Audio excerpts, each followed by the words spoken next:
Eu estava lendo um artigo aqui da revista do Dr. Plínio, edição de janeiro de 2018, essa revista aqui. Esse artigo, na verdade, foi uma conferência que o senhor Dr. Plínio deu no dia 10 de junho de 1985, né? E o que me chamou a atenção nesse artigo aqui foi o tema dele. O tema dele é amizade. Mas não é qualquer amizade, é amizade verdadeira, amizade do tipo que é difícil de ver hoje em dia. Eu achei muito interessante, porque ele conta algumas historietas verdadeiras, né? Não são histórias inventadas, mas que aconteceram de fato, né? Que chama bastante atenção pelo valor da amizade verdadeira, aquela amizade sincera, aquela amizade desinteressada, né? Que hoje em dia é tão difícil de se ver.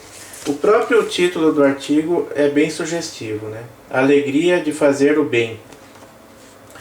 Então, eu gostaria de ler esse artigo, vou lê-lo inteiro, tá? Talvez esse vídeo fique um pouco mais comprido, porque eu vou ler inteiro. Se você quiser, são várias historietas, como eu disse, né? Se você quiser, você pode ouvir só uma e parar, ouvir um pouco, uma hora, depois continua, ouvir de uma vez só, enfim, fica a seu critério, caso você queira, se interesse por este vídeo, né?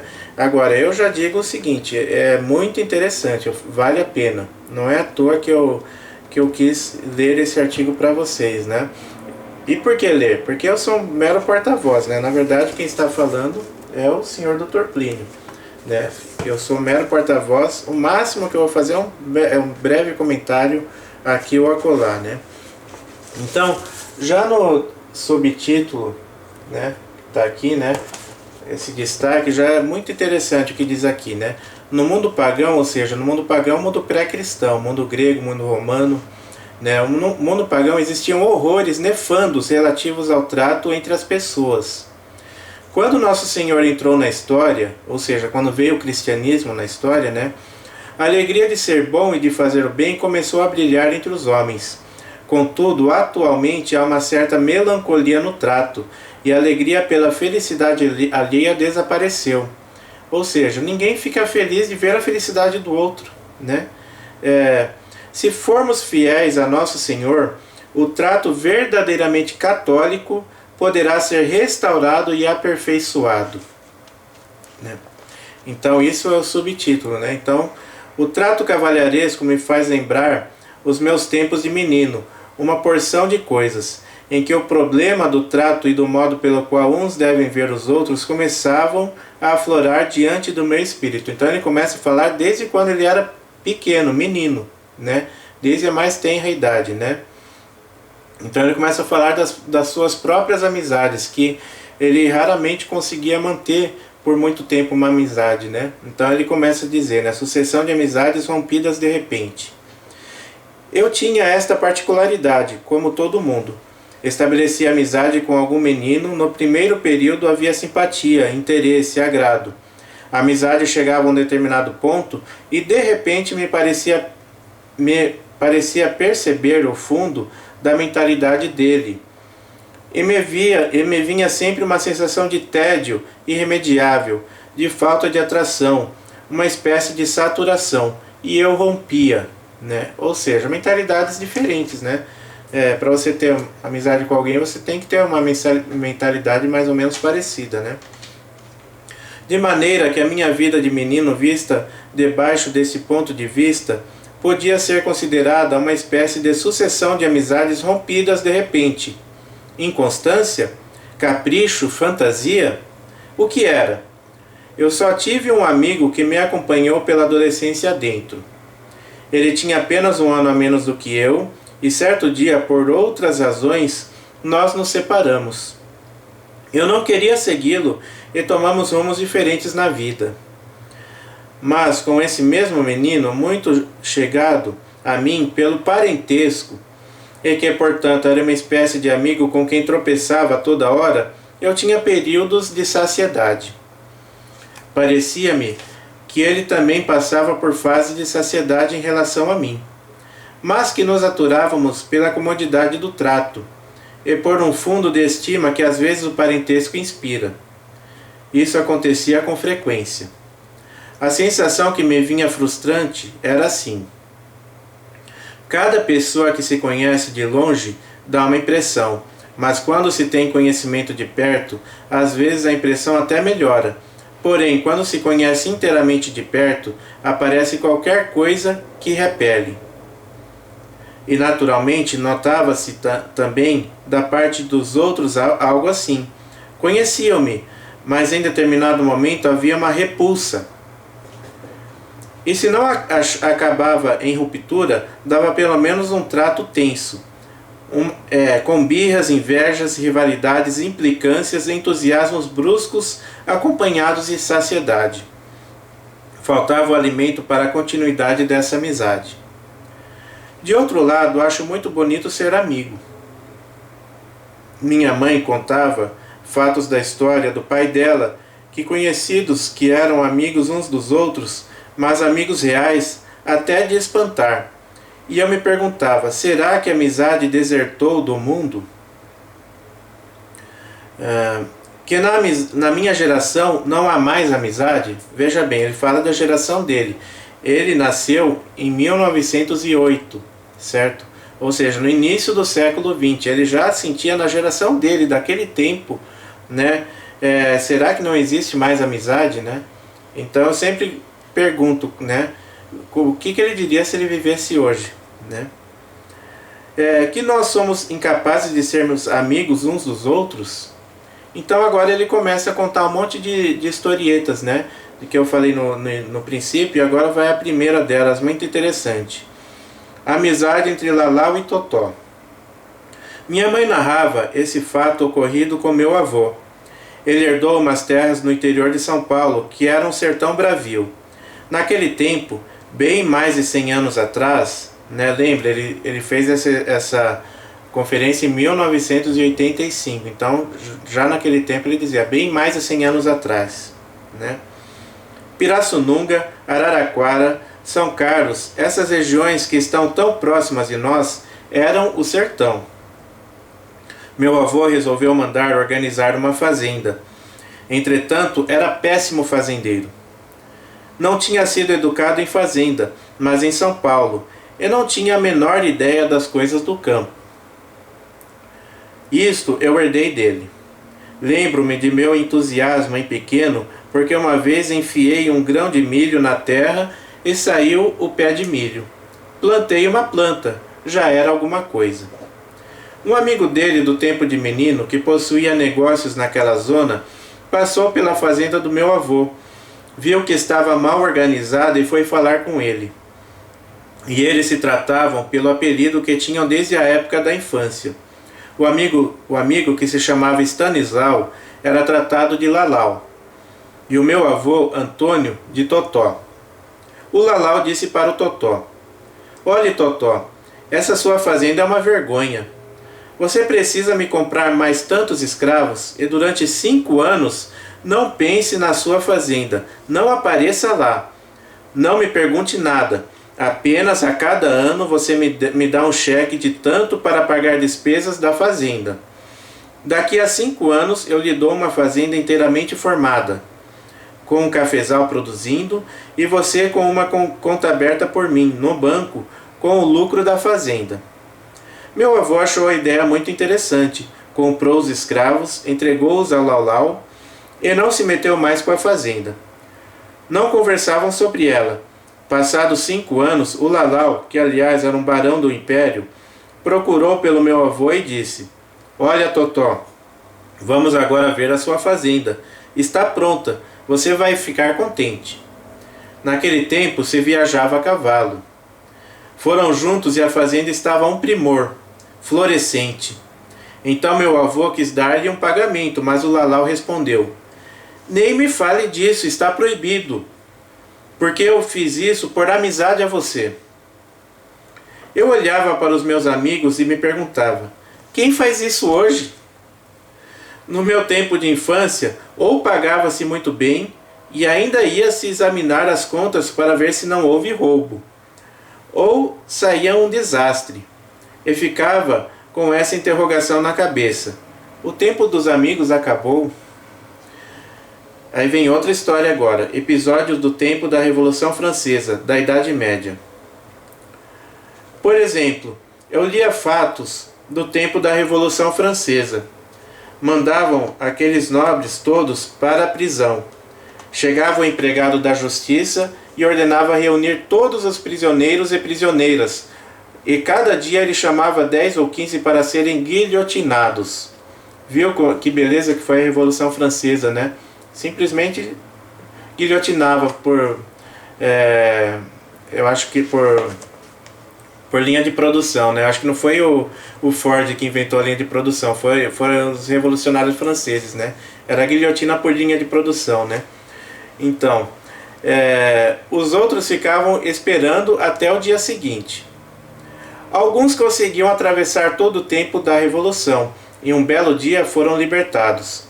A esperança deles era conseguir a liberdade. Havia 2 de nomes muito parecidos, não eram parentes, mas muito amigos.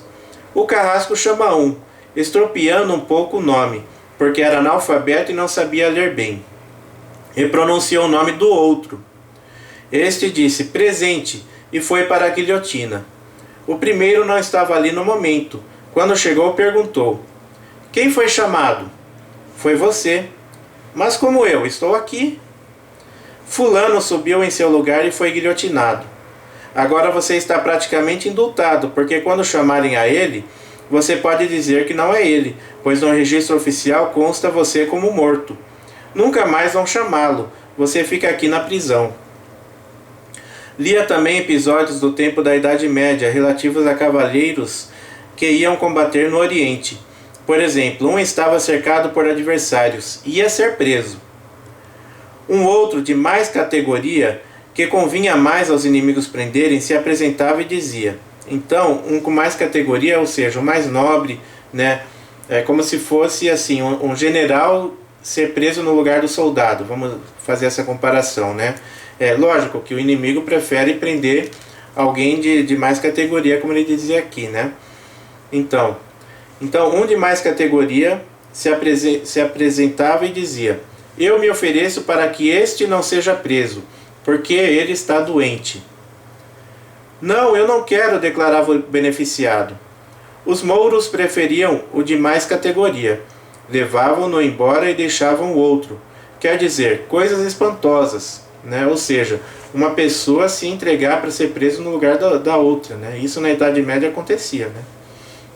E pensava, se eu soubesse que alguém era capaz de ter por mim essa dedicação, começava a achar a companhia dele interessante e encontraria alegria em me dedicar também assim.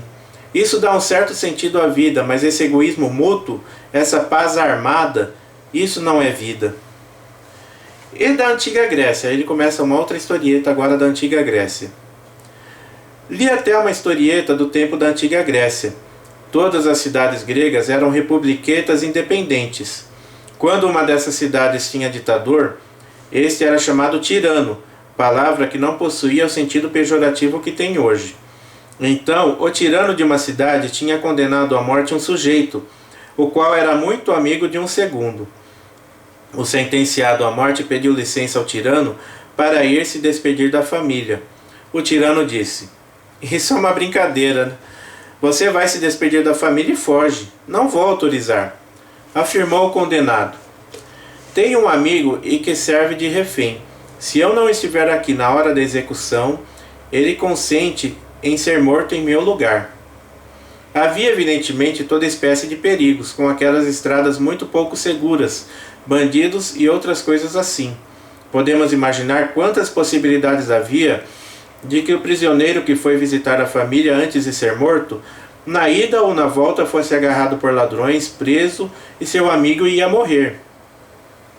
Só para permitir àquele o último consolo de se despedir dos seus, o amigo consentiu em correr esse risco. Ou seja, tinha um risco real de ser morto só para que o amigo dele fosse se despedir da família. Praça pública, forca armada, o amigo que tinha ficado como refém em pé. Estava chegando o momento. Eles marcavam a hora pelo relógio solar da execução. Todos estão olhando, o tirano também presente numa tribuna numa espécie de trono, quando de repente entra correndo na praça o condenado e diz: "Ai, que alívio! Ainda consegui encontrá-lo vivo." Abraçaram-se muito cordialmente e ambos se dirigiram ao tirano, o qual, impressionado, declarou: "Mas como é possível uma amizade assim? Eu pensava que não existia. Vamos fazer uma coisa? Eu o perdoo e vocês me admitem como terceiro nesta amizade."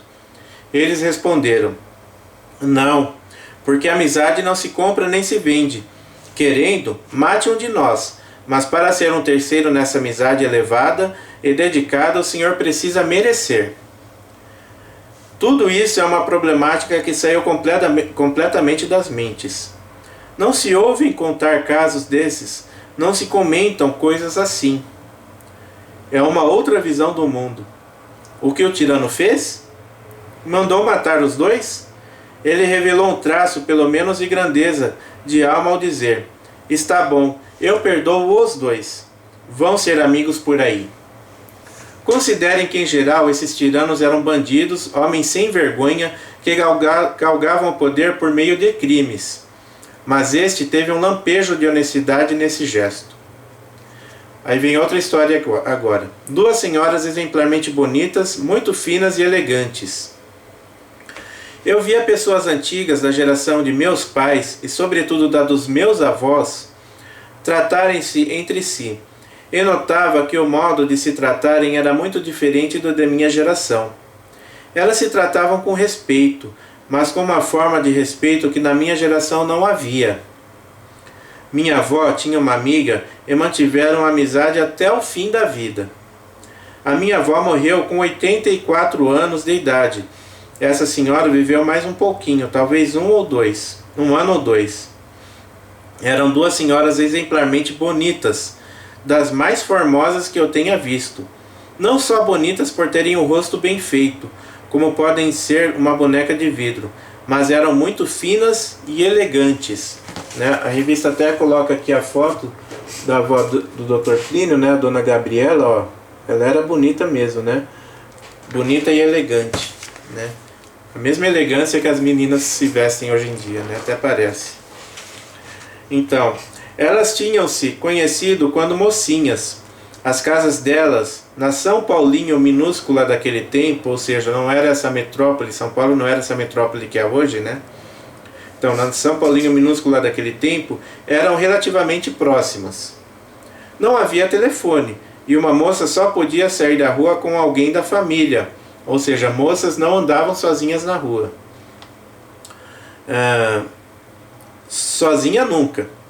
E elas, então, muitas vezes tinham vontade de se encontrar, mas não podiam porque não havia alguém para acompanhá-las.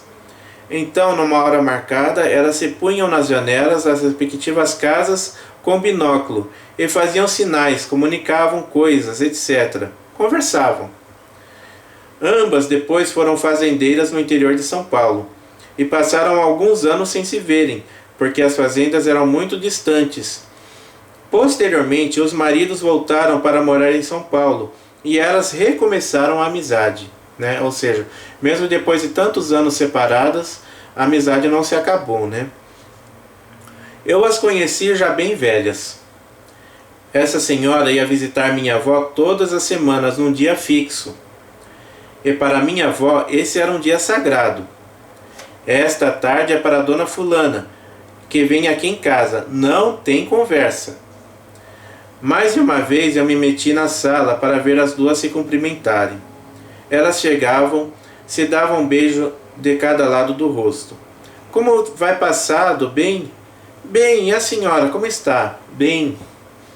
Sentavam-se e começava a conversa. Começava aquela prosa que continuava a conversa de nem sei quanto tempo atrás. Em geral, vinha uma filha de minha avó ou outra pessoa da família que participava um pouco da conversa, mas deixava depois as duas a sós, porque se via que elas gostavam de conversar sobre coisas dos tempos delas e suas recordações. Era mais carinhoso deixá-las a sós, né? Mas eu lamentava porque queria ouvir a conversa delas, que era o tempo inteiro tão entretida, falando numa voz um pouco mais baixa. Elas diziam tanta coisa que era muito e não era nada. Quando acabava a conversa, se beijavam de um modo tão festivo, tão solene, tão bonito, que dava gosto de ver. Cortesia muito comum e cinematográfica. Em nossa família, nós constituíamos uma roda de primos e tínhamos muitas conversas com muita animação, mas não eram como as conversas de antigamente. Volto a dizer, Dr. Plínio nasceu no início do século XX, ele já dizia, não era como as conversas de antigamente. Nessas havia uma qualquer coisa que estava presente e não se encontrava nas conversas de minha geração. Mais de uma vez, quando vejo os ônibus cheios, então no tempo dele ele já via os ônibus urbanos lotados, em São Paulo, Isso é uma confidência paterna. Eu me pergunto, como será o ambiente lá dentro? Em comparação com os velhos ambientes que conheci, como se passam as coisas ali? Eu via essa diferença e me perguntava, o que tinha desaparecido? O que havia transformado de tal maneira o convívio? Eu tive que analisar muito para saber responder.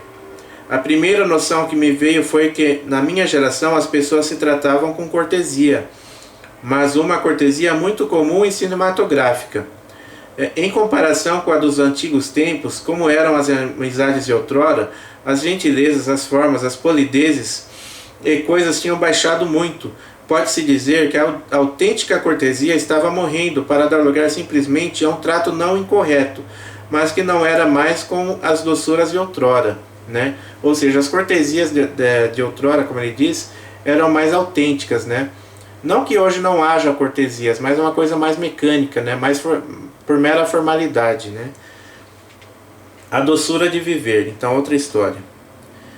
Em uma ocasião, lendo um livro francês escrito por um historiador ultra interessante, Le Nôtre, Gosselin Le Nôtre, Jean de la Vieille France, Gentes da França Antiga.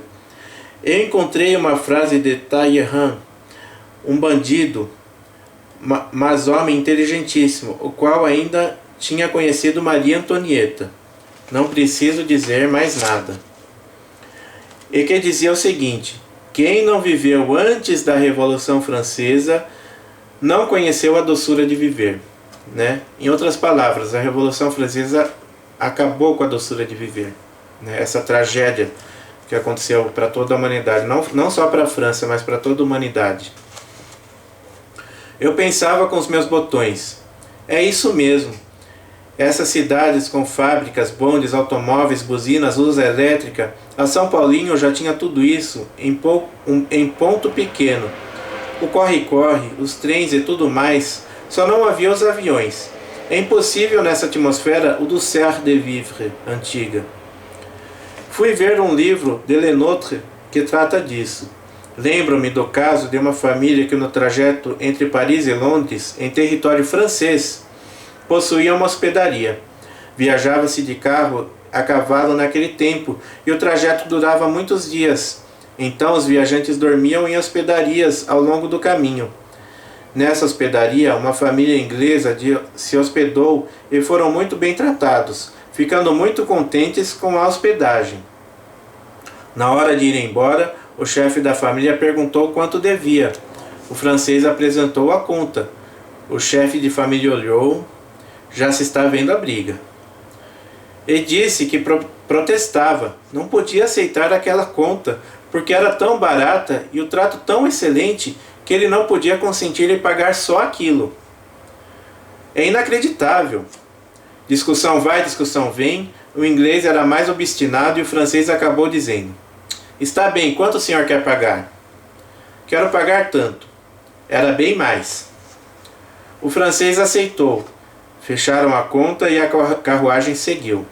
Durante a viagem, na hora do almoço, os ingleses pararam, foram pegar os víveres que tinham na parte de trás do carro, numa caixa, e perceberam que o hospedeiro francês havia posto várias garrafas de vinho excelente, que não estavam na conta, para retribuir a gentileza.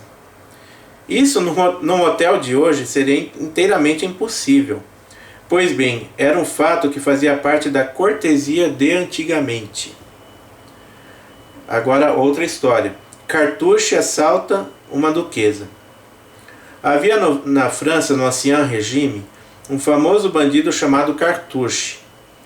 Certa ocasião, uma duquesa já estava preparada para dormir quando vê de repente um homem que salta para dentro do quarto pela janela. Imagina a cena, a senhora está indo dormir no quarto dela, de repente salta um homem no quarto pela janela, né? Faz a ela um cumprimento e o diálogo que se travou entre eles é mais ou menos o seguinte: Madame, fico desolado, mas sou Cartouche, né? Imagine, ele era um criminoso famoso da época, né? Imagine você, um criminoso famoso atualmente, né? Qualquer um pode imaginar, qualquer um, ele entrando na sua casa e se apresentando para você. Você vai tremer de medo, né?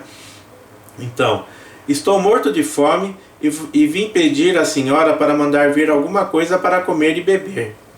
A senhora teria a extrema gentileza de me atender, né? Lógico que ela atendeu prontamente, né? Ela disse trêmula, apavorada: Pois não. Eu me escondo atrás de sua cama e a senhora toca a campainha para chamar o seu empregado ou a sua empregada e mande vir uma refeição com tudo quanto a senhora tem guardado, porque eu quero comer bem, né? Ah, pois não. O modo de chamar os empregados era o seguinte: entre um andar e outro de um palácio havia sempre um espaço vazio e por ali corriam os cordões. Para uma pessoa de luxo, o cordão era de seda. Ela puxava o cordão que ia tocar um sino no quarto do empregado. Então a duquesa toca o sino. Vem a empregada e pergunta o que ela deseja. Quero tal coisa, traga com uma mesinha. A empregada trouxe as coisas e a duquesa lhe diz: Agora pode ir dormir, não preciso de mais ninguém. O Cartouche saiu de trás do cortinado que se usava em torno das camas naquele tempo e começou a comer. A certa altura disse para ela: Olhe, a comida de sua casa é muito gostosa. Agora eu vou provar o vinho. Abriu uma garrafa de vinho, bebeu, depois outra garrafa. Eram vinhos de qualidades diferentes. Então ele afirmou: Positivamente, eu tenho bebido vinho muito melhor do que estes. Quando terminou, acrescentou: Senhora Duquesa, perdão de lhe ter incomodado. Pelo mesmo caminho pelo qual entrei, vou sair. Mas a senhora me permitirá uma liberdade. Vou mandar-lhe vinho melhor do que a senhora bebe, o qual eu tirei, não disse que roubou, da casa de tal magistrado. Se a senhora permitir, vou mandar vinho da casa dele para a senhora. Naquela situação, ela concordava com tudo, né? Lógico, ela ia discordar do bandido, né? O Cartouche devia estar vendo, pela fisionomia dela, que a duquesa estava apavorada.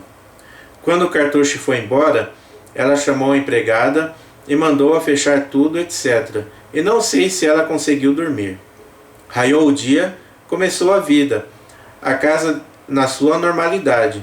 A certa hora, vem o empregado dizer: Senhora Duquesa, está aqui uma caixa de vinhos que mandaram entregar-vos. Ela foi ver, era a caixa de vinhos que o Cartouche tinha enviado, com um bilhete: Desculpe-me o susto que lhe dei ontem à noite. Se vamos comparar com nossos dias, a comparação é até imbecil.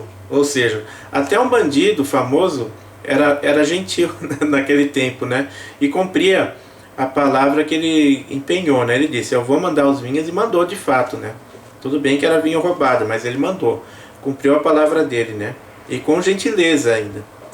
Então, outra história aqui. Drágeas deliciosas, flores de cacto lindíssimas. Entretanto, põe-se um problema. Como essa gente sentia a vida? Como conseguiam agir assim? Como era o modo de ser deles? E por que isso acabou? Um menino que observava do lado de cá as coisas era naturalmente levado a fazer essas perguntas. Introduzido o problema, vou dar as reflexões como as fui fazendo, gradualmente. Na casa de minha avó havia um jardim grande. Às quintas-feiras toda a criançada ia lá, corria, brincava, etc. Um tio meu chegava quando a animação atingia o auge. Naquele tempo não se toleravam certas infrações à educação. Então paravam a brincadeira e todas as crianças iam beijar a mão desse tio e perguntar como estava, né? As crianças paravam de brincar e iam cumprimentar um tio, né? Hoje pode até acontecer, não vou dizer que não aconteça, mas é muito difícil, né? Ele tinha um prazer especial em trazer de vez em quando uns pacotes de drágeas estrangeiras, com geleia de frutas dentro, deliciosas. Se ele não as trouxesse, nós os tratávamos de um modo igual, como éramos obrigados.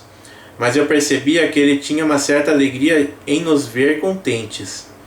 E que entre possuir algumas notas de dinheiro a mais na carteira ou ter causado aquela alegria, pelo reflexo dessa sobre ele, meu tio oferia um prazer que ele pagava, ou seja, ele gastava o dinheiro para comprar os doces só para ver a alegria das crianças, né? Às vezes eu percebia pessoas mais velhas do que eu fazerem pequenas gentilezas. Por exemplo, me veio agora à cabeça, por exemplo, aquele assento de idoso, reservado para idoso, para deficiente que tem nos ônibus, no metrô, no transporte público em geral, né? Tem que pôr uma plaquinha lá, né? Para dar preferência, né? E mesmo com a plaquinha, mesmo com o assento da cor diferente, mesmo assim às vezes não se respeita, né?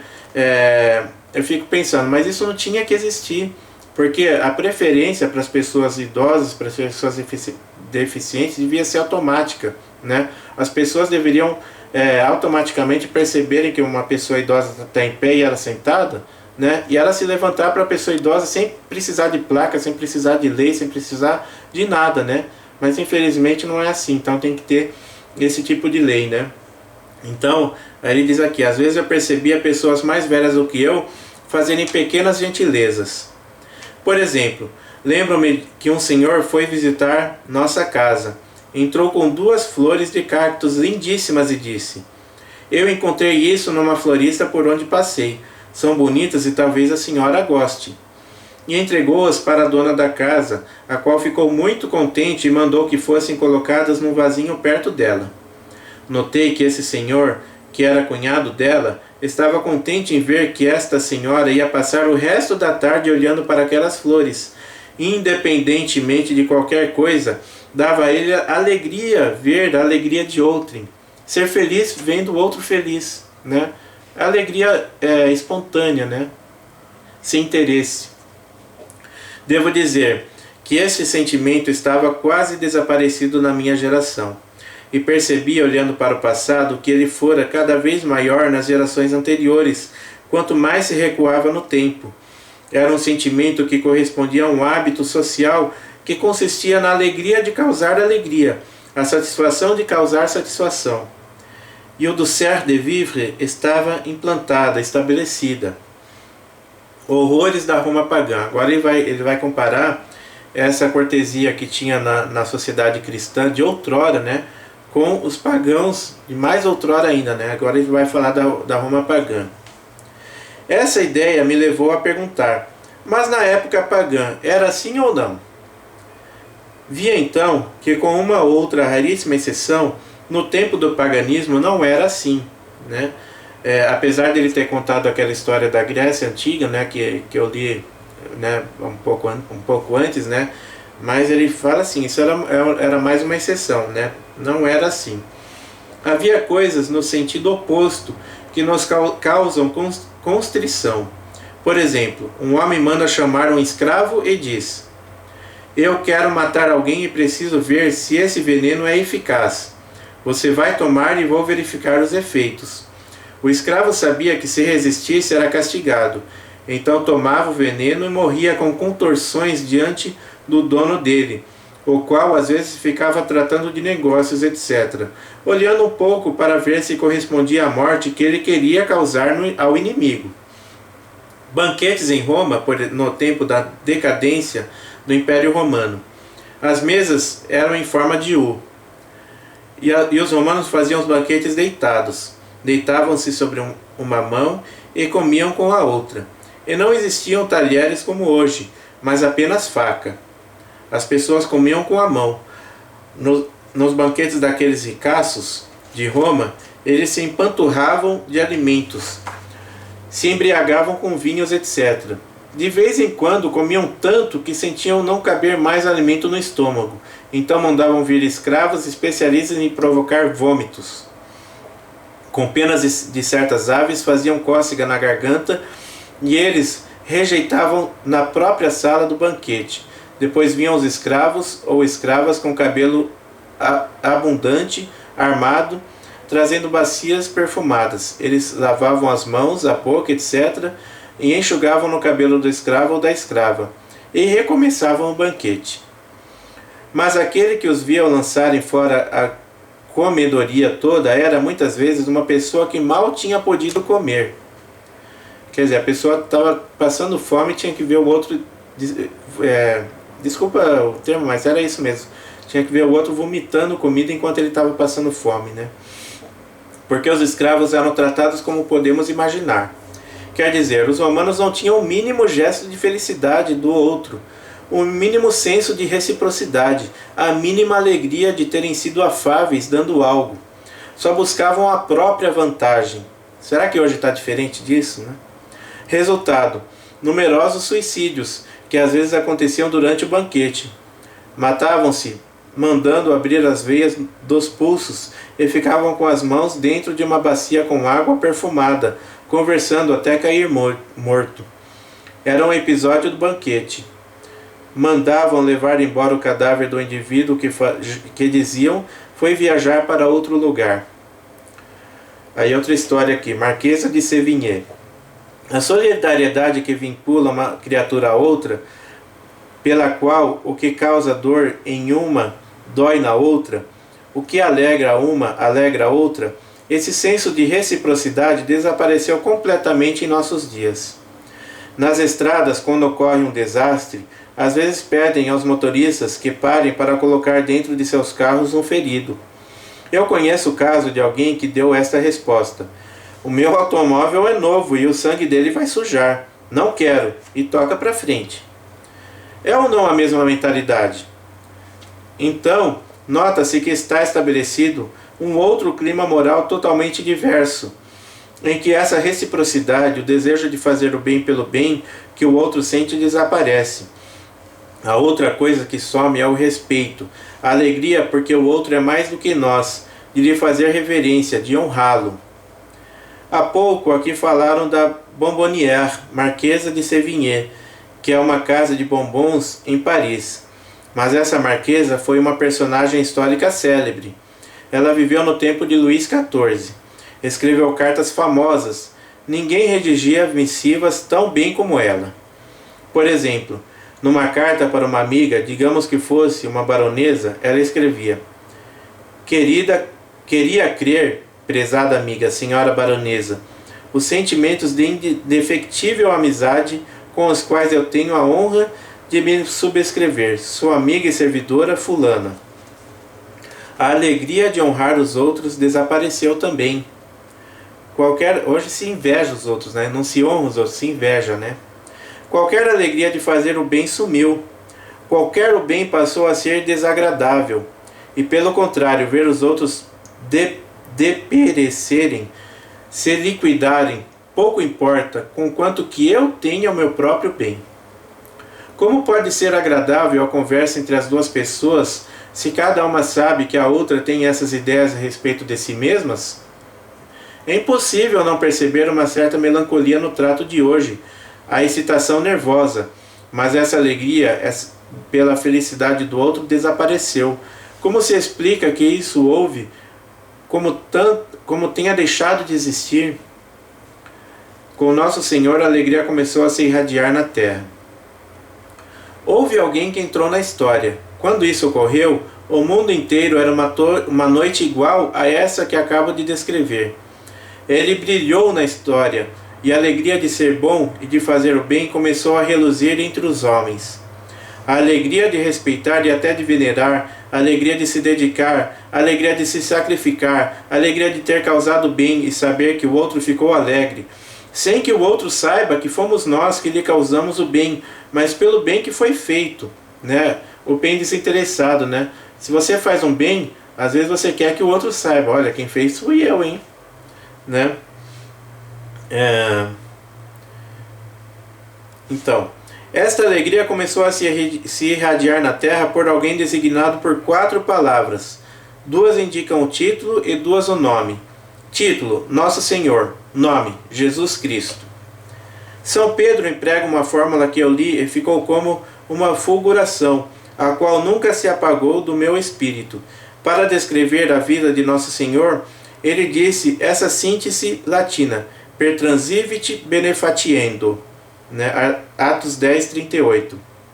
Ou seja, passou pela vida fazendo bem, né? Olha que síntese, né? Uma frase tão simples, mas que descreve tão perfeitamente Nosso Senhor Jesus Cristo. Passou pela vida fazendo o bem. O tempo inteiro, desde o começo até o fim, fazendo bem, fazendo bem, fazendo bem, sem olhar para nada, a não ser para a alegria de fazer o bem. E com o transbordamento, a abundância que conhecemos e chegou a este auge, no Horto das Oliveiras, quando foi preso, ele deu ordem aos carrascos: a estes deixai-os ir em paz. Está em Evangelho de João 18, versículo 8. Eram os discípulos que fugiam. Eles não podiam ter fugido, mas fugiram. Porém, o perdão era tal que ele teve só essa expressão: a estes deixai-os ir em paz. Mais ainda, São Pedro cortou a orelha de Malco. Jesus se curvou, pegou a orelha do chão e a colocou em Malco, o qual estava prendendo a ele, para que sofresse o processo mais injusto que se possa imaginar, e depois matá-lo da morte mais cruel e mais injusta que se possa conjecturar. Apesar disso, ele repõe a orelha de Malco. Nosso Senhor ensinou e revelou aquilo de que ele mesmo dava o exemplo. Ele era o Verbo do Deus encarnado nas entranhas puríssimas de Nossa Senhora, por obra do Divino Espírito Santo. Ele ensinava de si mesmo que Deus é a bondade, a majestade infinita, o esplendor sem fim, a perfeição insondável, a onipotência, mas também a misericórdia, a compaixão, o perdão várias vezes repetido com afeto, a solicitude e tudo mais, até morrer na cruz por nós. Fazendo bem a um outro, alegramos a Jesus Cristo. E por seu ensinamento, fazendo-nos ver que todos temos esse Pai comum, existe esse Deus que nos ama assim, e nosso Senhor Jesus Cristo nos amou e nos ama assim, que ele fundou uma igreja, a qual é a súmula de todas as perfeições e de todas as maravilhas, mesmo dentro das tristezas do século XX. Lembrando que ele viveu no século XX, mas isso pior ainda agora no século XXI, né? Quanto mais a conhecemos, tanto mais a admiramos, né? Quanto mais se conhece a Santa Igreja Católica, muito mais nós a admiramos, né? Isso deu aos homens a noção de que todos são um só nele, que participam dos sentimentos e das exposições dele, e que fazendo bem ao outro, só alegramos a ele. Santa Catarina de Siena, certa vez, precisou tratar de um leproso. Ela teve a alegria de causar alegria a essa leprosa. Uma leprosa. Mais do que isto, ela sabia que Nosso Senhor Jesus Cristo, no céu, fica alegre, porque ele amava aquela filha leprosa, aquele monte de pus, um foco de fedentina, e ele tem pena e quer que uma outra filha, a quem ele deu saúde, vá lá alegrar aquela. E quando ele viu a filha miserável sorrir, alegre, com seus lábios descarnados, ele fica alegre. Santa Catarina pensava: no céu ele está alegre da alegria que aquela pobre filha está tendo. Nasce a alegria de respeitar. E uma outra mulher que era neurastênica, de um temperamento insuportável, uma bruxa, a santa tratava de minha mãe. Tudo isso junto faz com que nasça então nos homens esta alegria bem ordenada de sentir a alegria dos outros, a alegria de dar, de sacrificar-se, de imolar-se, de causar satisfação aos outros, de distender as garras do egoísmo, do amor próprio, do orgulho por meio de um gesto, de uma palavra amável. Uma palavra amável às vezes transforma alguém, sobretudo quando não estamos com vontade de dizê-la, mas dizemos para servir a Nossa Senhora. Sacrificar-se pelo outro sem esperar retribuição. Aqui está longamente exposta a história da doçura da humanidade, como ela nasceu e existiu entre os homens. Os pagãos, no tempo do Império Romano, olhavam para os católicos e diziam entre si: veja como eles se querem bem. É o bom aroma, a luz de nosso Senhor Jesus Cristo, que ilumina e modifica tudo. Dou-lhes um conselho: querem ter alegria verdadeira na alma? Querem ter a luz de nosso Senhor Jesus Cristo diante dos olhos? Querem sentir na respiração de suas almas o aroma de nosso Senhor Jesus Cristo? Sacrifiquem-se e tenham a alegria de ver que os outros estão contentes com o sacrifício. Não esperem retribuição. Quem faz bem aos outros por causa da retribuição procura fazer um negócio. Esperem ingratidão, desprezo, maltrato, mas digam: eu fiz porque ele ficou um pouco satisfeito. Nosso Senhor e Nossa Senhora foram glorificados nele, porque teve um instante de alegria boa. Isso um dia fará bem para a alma dele. Vou dizer mais: quando derem acordo de si, o aroma do convívio estará embalsamado, perfumado e agradável. É Cristo Nosso Senhor que está presente. É isso. Dedico essa leitura aos meus amigos. Abraço.